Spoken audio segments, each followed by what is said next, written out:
Welcome to another episode of Todd and Forrest Talking Comics. Today's episode is the thrilling conclusion to our one-part review. How is it a conclusion if there's one part? I mean, I guess it does all finish. For dramatic effect, Forrest, can you help me out here? Like, for the fans? For the fans? For the fans? For the fans? For the fans? Oh. For the fans? Okay. For the fans? Okay, we can do that. Mr. Diva over there. Thank you.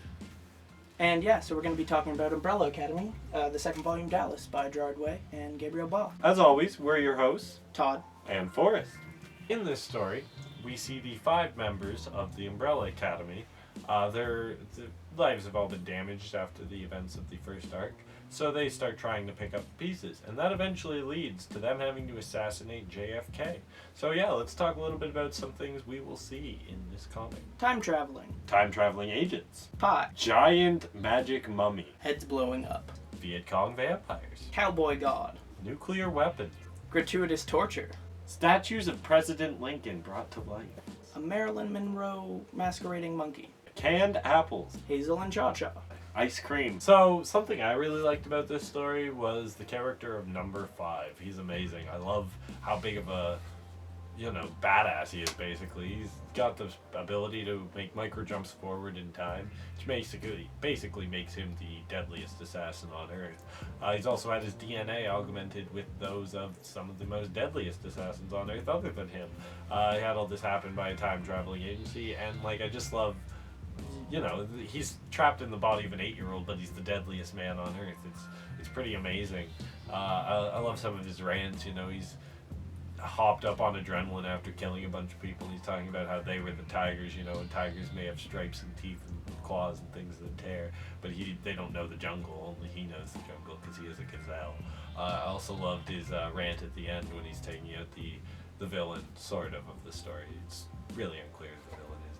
And he's talking about how they cut out his humanity like a malignant tumor with a scalpel.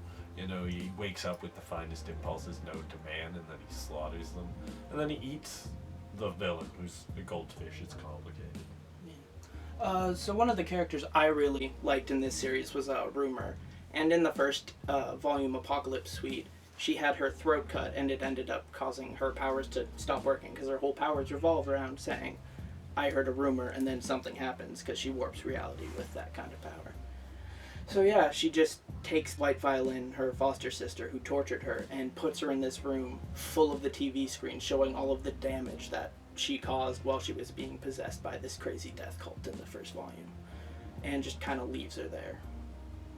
Another way that she comes into play in this series is at the very end, when they're going to assassinate JFK. She ends up being the ace in the hole. She got surgically repaired by the same surgeons who fixed up number 5, gave him all of his crazy powers and took his humanity out, and they gave her the ability to talk. So at the end, all she says is, Mr. President, I heard a rumor that your head was about to explode. And that ends that. Yeah. Another thing that I really liked in this series was at the end there's this little story by the same guys who did the full comic. It's called Anywhere But Here, and it just is a little backstory, and it deals with Kraken and White Violin before she became the White Violin, and kind of how they were as teenagers a little bit, giving some depth to the characters that you don't see a whole lot beforehand. Something I really liked about this also was the writing. The writing was spot on. Gerard Way. Somebody told me I would like Gerard Way's comic book. I probably would have laughed at them, but no, I thoroughly enjoyed it. It was amazing. I also really liked the way it was arranged with the flashbacks and the jumping between different people's storylines. I thought it was almost like a well-edited movie, the way it was all crafted together like that.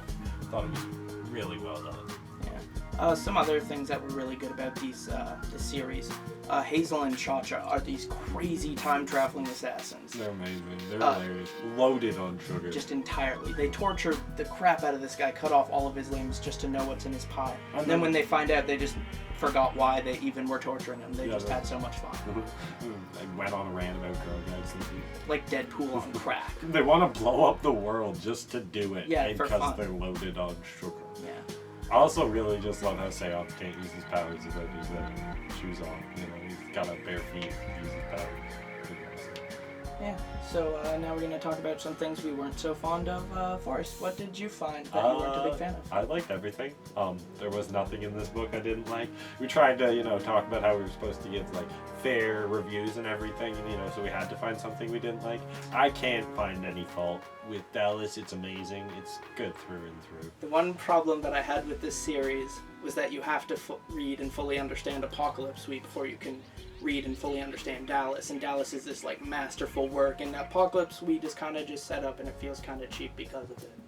The biggest downside to it is that you have to read a slightly boring thing before you read the awesomeness that is this.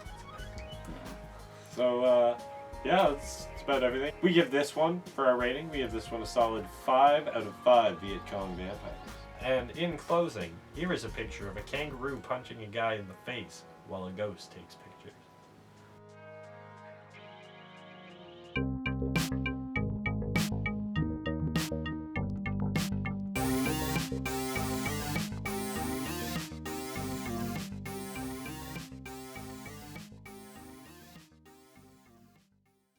Are we rolling? Right? Yeah, You're rolling. Okay.